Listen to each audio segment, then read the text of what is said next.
கன்னியாகுமரி மாவட்டம் அருமனை பகுதியில் 50 லட்சம் ரூபாய் கள்ளநோட்டு மற்றும் சொகுசு கார் பறிமுதல். நிதி நிறுவனம் நடத்திய பெண் கைது. கேரள சினிமா இயக்குனர் உட்பட 5 பேரை தேடி வருகின்றனர். பணம் அதிக அளவில் இருப்பதாக காண்பித்து பலரிடம் மோசடியில் ஈடுபட்டது அம்பலம்.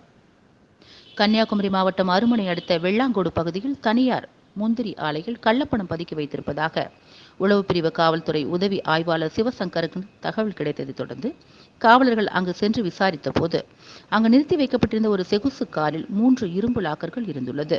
இதில் லாக்கர்களில் 2000 ரூபாய் மற்றும் 500 ரூபாய் கள்ள நோட்டுகள் 50 லட்சம் ரூபாய் இருப்பதைக் கண்டு அவற்றை பறிமுதல் செய்து விசாரணை நடத்தியதில் பலூகல்கள் பகுதியில் பம்பா என்ற பெயரில் தனியார் நிதி நிறுவனம் நடத்தும் சிந்து என்பவர் இந்த பணத்தை பதுக்கி வைத்திருப்பதாக விசாரணையில் தெரியவந்ததை தொடர்ந்து அவரை கைது செய்து விசாரித்ததில் இவர் நிதி நிறுவனம் நடத்தி குறைந்த வட்டிக்கு பெருந்தொகையை கடனாக பெற்றுத் தருவதாக கூறி பலரிடம் கமிஷன் தொகையாக லட்சக்கணக்கில் பணம் வாங்கியுள்ளார்.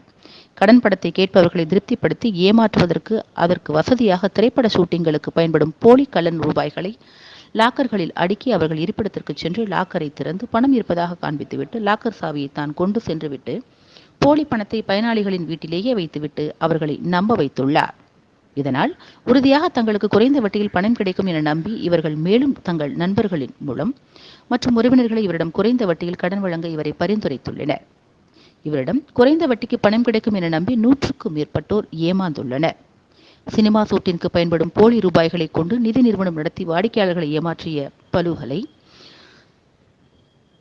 பழுகலை பகுதியைச் சேர்ந்த சிந்துவை போலீசார் கைது செய்து அவர் பயன்படுத்திய சொகுசு காரையும் லாக்கர்களையும் பறிமுதல் செய்து நீதிமன்ற காவலுக்கு அனுப்பி வைத்தனர்.